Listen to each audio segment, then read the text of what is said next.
רציתי לדעת עוד על שיטות נוספות לטיפול בעצבים, אך הפעם על השיטות הטבעיות. שלום אביעד זוהר.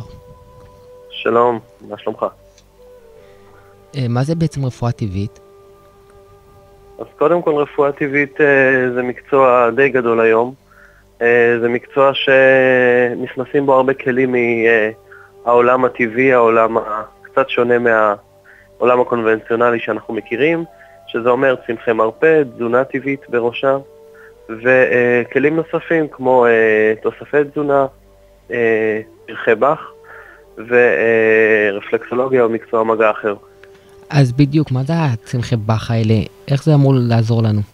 אוקיי, אז פרחי באך, ההגדרה של פרחי באך, קודם כל זה משהו שיכול לעזור לנו, זה תמציות שהן יכולות מאוד לתמוך בעיקר במערכת העצבים, בכיוון של שינוי דפוסי התנהגות מקבילים. הכוונה כל מיני דפוסי התנהגות שיש לנו, שהם חריגים, שהם פוגעים בנו במישור הנפשי, גם הפיזי, לדוגמה מתחים, לחצים, כעסים, יכול גם להיות דברים לכיוון השני, כמו דיכאון, כמו פחדים למיניהם. בהתאמה של תמציות ספציפיות לכל בן אדם, אפשר לעבוד ולשנות את הדברים האלה. איזה עוד דרכי טיפול יש לעצבים, לעצבנות? אז קודם כל מצבים של עצבנות, כמו כל בעיה נפשית שהיא ברמה כזו או אחרת, צריך לברר מה נובע, מה המקור של הבעיה. זה יכול להיות לפעמים בעיות ממש פיזיות, כמו בעיות של עיכול, שיוצרות כמו קיבה עצבנית למשל. יכול ליצור גם בעיות נפשיות אחרות של עצבנות. יכול להיות בעיות שינה, שמאוד מאוד מעודדות עצבנות, כעסים, מתחים למיניהם. ויכול להיות גם למשל חוסרים תזונתיים, גם אפילו חוסר של פחמימות, גם יכול ליצור עצבנות. אז למשל דרך תזונה אפשר לטפל בדברים האלה. אם זה מצבים אחרים של עצבנות וקצת יותר קשה לעלות על הבעיה, אז פרחי באך בהחלט יכולים לעבוד פה תמיכה. יש פרח באך ספציפית שקוראים לו הולי, זה השם הבוטני שלו והשם המערבי. זה פרח באך שהתפקיד שלו בעיקר והכיוון, התמצית, היא ממש לכעסים, לטיפוס שיש לו כעסים שהם חריגים, שהם מעבר למצב המאוזן, כי בסך הכל לכולנו מותר לכעוס. השאלה איפה זה חורג, איפה זה נמשך הרבה זמן וגם פוגע בסובבים. אז במצבים כאלה יש את התמצית הזאת, תמצית הולי לדוגמה, שהיא, המטרה שלה זה פשוט להעביר את הבן אדם למקום קצת יותר סובלני, אמפתי יותר, שהוא קצת מעודד ומשתף בשמחה שלו את הזולת, ולא נתקע ונשאר עם העצבנות וכל הכעסים האלה שבפנים.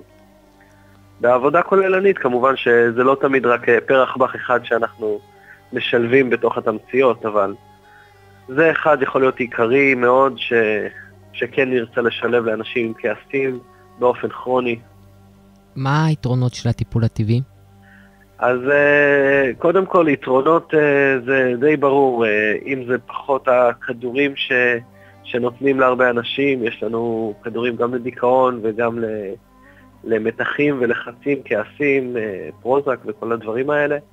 המון תופעות לוואי, קודם כל הטיפול הקונבנציונלי המערבי, שזה כמובן בעייתי. יש אנשים שעושים בדיקות תקופתיות אם הם לוקחים כדורים פסיכיאטריים כאלה ואחרים, כדי לבדוק שהגוף באמת לא נפגע.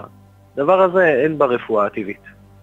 רוב הטיפולים הם מאוד תומכים, הם לא אגרסיביים לגוף, הם לא הולכים נגד. מטרה שלהם לתמוך, אז בראש ובראשונה אין את הפגיעה, אין את התופעות לוואי הקשות האלה. לאחר מכן יש פשוט תמיכה בגוף. רוב הטיפולים, גם עם פרחי באך וגם עם תזונה או תוספים, הכל עוזר לגוף להביא את עצמו לאיזון.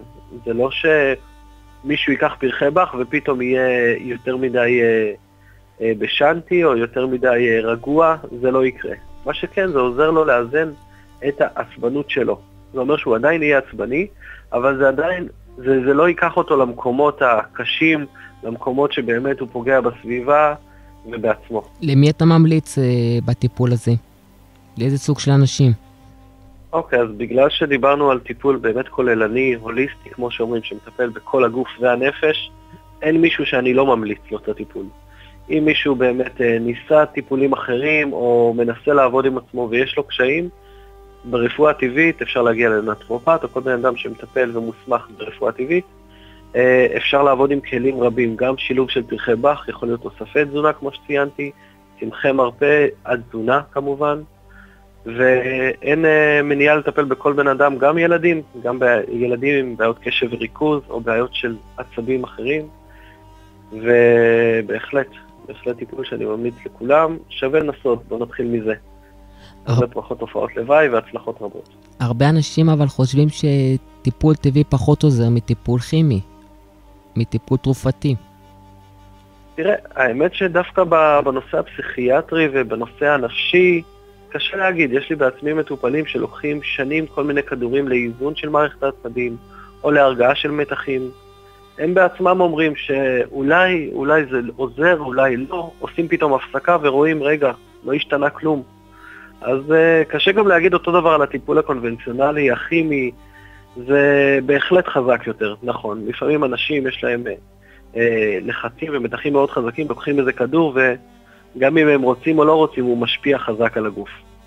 השאלה מצד שני זה גם מה המחיר. האם זה וכל התופעות לוואי וזה מה שהם רוצים להגיע ולהשיג בחיים, או אולי יש דרך אחרת שתעזור לגוף לאזן את עצמו. יכול להיות שהיא תיקח יותר זמן, זה בהחלט. תלוי גם אם הבעיה כרונית ונמשכת שנים, אבל לדעתי, ואני משער גם לדעת רבים, זה טיפול שעדיף בהרבה יתרונות. איזה סוג של מאכלים יכולים לעזור להרגעת העצבים והכעס? מזונות כמו למשל שיבולת שועל, הוא מזון שמאוד תומך במערכת העצבים, הוא גם לטיפול ממש, יש קפסולות של שיבולת שועל, קוראים לה צמח אבנה סטיבה, שעוזרים דווקא למצבים של דיכאון, אבל בכלל עוזר מאוד מאוד לאיזון של מערכת העצבים. יש חומצות אמיניות, שזה החלבונים המפורקים, שגם עוזרים לכל המעגל של תוצרי לוואי בגוף, דברים שיכולים ליצור עצבנות, רעילות נפשית בגוף, והתזונה היא כלי מאוד מאוד גדול ונפלא, שאפשר לאזן גם מצבים נפשיים, כמה שאנשים חושבים שזה אולי לעיכול, או לקולסטרול, גם דברים נפשיים, גם דברים של מערכת העצבים, זה פתרון מושלם, ועדיף להתחיל משם. תודה רבה אביעד זוהר. הגענו לסיומה של התוכנית, אז אני עדי שמואלי מודה לכם על ההאזנה, ומקווה שחידשנו לכם לגבי העצבנות.